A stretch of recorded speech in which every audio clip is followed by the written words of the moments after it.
The choice. Don't eat the cupcake, Janet. Don't waste all that hard work you've put in the last 4 days.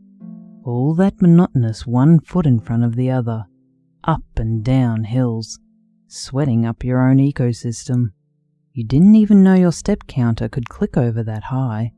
One bite could send it all spinning down the drain. That's not true. You shouldn't deprive yourself of life's little pleasures. You should reward yourself for all the hard work you've accomplished. Give yourself something to strive for after putting in all that work, as long as it's in moderation. The bright glow from the fridge lit up Janet's face in the darkness of the midnight kitchen. A cupcake her mother had brought home especially for her from a morning tea that she'd had at work sat in between the milk and a block of cheese.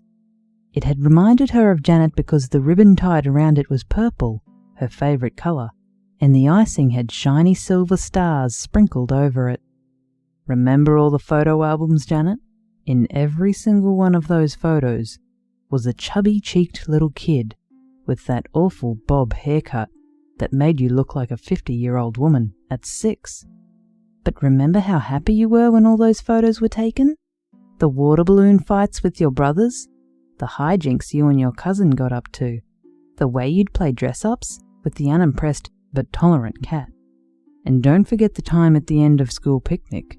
You sat on that plastic chair and the legs snapped right off. You fell over backwards and plonked on the ground like a sack of potatoes. A couple of the girls started calling you Janet's size of a planet.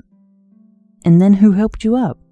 Darren Quinn, the dreamboat with the long floppy hair, who was in the grade above you. And then he spent the rest of the afternoon hanging out with you. Those girls fell quiet pretty quickly. Also, let's not forget when you went on that camp over summer.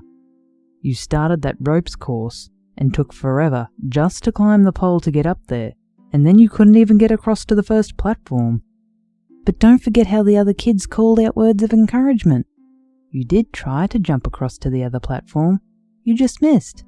Then everyone cheered when they brought you back down, because at least you tried. The choice is yours, Janet. Take the cupcake? Don't take the cupcake.